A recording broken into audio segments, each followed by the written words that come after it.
ஓம் ஸ்ரீ குருபியோ நமக. ஓம் ஸ்ரீ மகா பெரியவா சரணம்.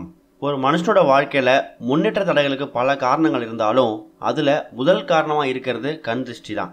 அடுத்தவங்க பொறாமை எண்ணத்தோடு ஏக்கத்தோடு ஒரு பார்வை பார்த்தா போதும், அந்த பார்வைக்கு ரொம்ப சக்தி அதிகம்.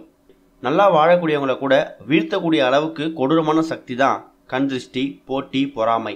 எல்லாரோட பார்வையும் இப்படி தான் இருக்கும்னு ஒரு முடிவுக்கு வராமல் நம்ம சொல்ல முடியாது. ஆனால் சிலருடைய பார்வை சிலரோட வாழ்க்கையை அழிச்சிடும். இப்படிப்பட்ட கொடுமையான கண் திருஷ்டியால் பாதிப்புகள் வந்தால் என்ன அறிகுறிகள் தெரியும்? இந்த அறிகுறிகளை வச்சு கண் திருஷ்டியை எப்படி நீக்கிறது அப்படிங்கிறத பற்றி தான் இந்த பதிவில் பார்க்க போகிறோம். முதல்ல கண் திருஷ்டி இருந்தாலே உங்களுக்கு உடம்புல உற்சாகம் இருக்காது, சோம்பலாக தான் இருக்கும்.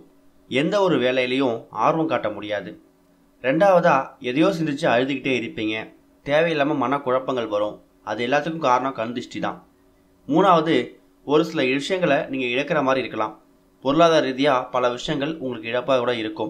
இது எல்லாத்துக்கும் முக்கியமான காரணமும் கண் திருஷ்டி தான். பண நஷ்டம், பொருளாதார நஷ்டம் கூட ஏற்படலாம். இப்படிப்பட்ட பிரச்சனைகள்லாம் உங்களை தொடர்ற பட்சத்தில் ஏதோ ஒரு கண் திருஷ்டி எதிர்மறை ஆற்றல் உங்களை கடினமாக பாதித்து வந்துட்டு இருக்கு தான் அர்த்தம். இதுலேருந்து விடுபடுறதுக்கு என்ன செய்யறது?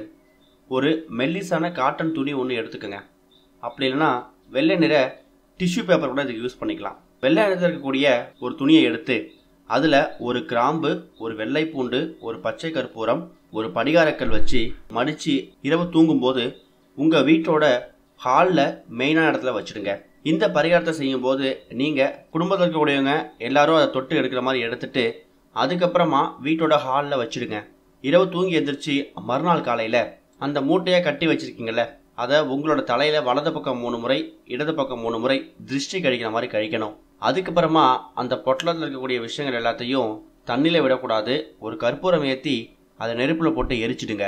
அவ்வளவுதான். உங்களை பிடிச்ச கண் திருஷ்டி மொத்தமும் அந்த நெருப்போட சாம்பலாக மாறிடும்.